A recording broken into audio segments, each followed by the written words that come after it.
Hello लोगोफोर, दिनै बे गोदान मोनसे भिडिअनि गेजेरजों नोंथांमोनखौ गासैखौबो बरायनाय थालायबाय।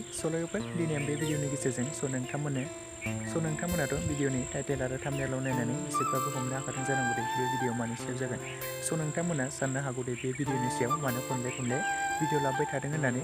बे बर' सावथुननि सायाव आं दिनै क्लियारै बुंनानै होनि। नोंथांमोना भिडिअनि सायाव आबुङै मिथिनो थाखाय जोबजासिम नायलांदो। बे बर' सावथुननि टाइटेल आरो थाम्बनेइलनि मुङानो जादों आगोमा रुवाति। बे आगोमा रुवाति मुंनि आबुं मोनसे सिरियाल बर' सावथुनावनो गाहायै फाव खालामदों उत्तम, निरिबिलि, अनसुमै बर', दिनेश आरो लोगोसे गोबां फाव खालामगिरिफ्रा बे बर' सावथुनाव फाव खालामदों लोगोफोर।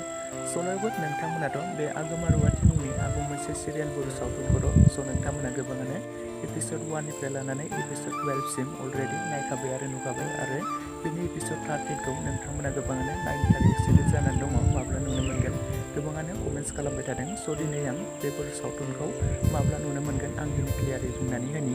बिथांमोना एपिसड 13खौ मानि थाखाय थाबैनो रिलिज खालामनानै होनो हायाखै। आं बेनि सोमोन्दै बुंनानै होनि। बिथांमोना मोनसे कमिउनिटि पस्टनि गेजेरजों मोनसे बुंनानै होदों दे बे एपिसड 13खौ मानि थाखाय थाबैनो रिलिज खालामनानै होनो हायाखै।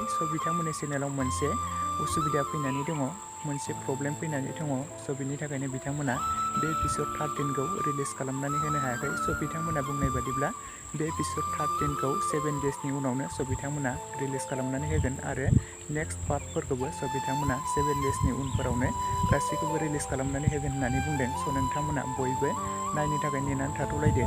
आरो सोर नोंथांमोना बे बर' सावथुनखौ नायनो थाखाय जोबोरैनो एक्साइटेड जानानै दङ बयबो कमेन्ट्स खालामलायदो। बे बर' सावथुनखौ जेब्ला रिलिज खालामो अब्ला आं बेनि सायाव गोदानै मोनसे नोंथांमोननो फिन आपडेटनि गेजेरजों फोरमायनानै होनो नाजाबावगोन।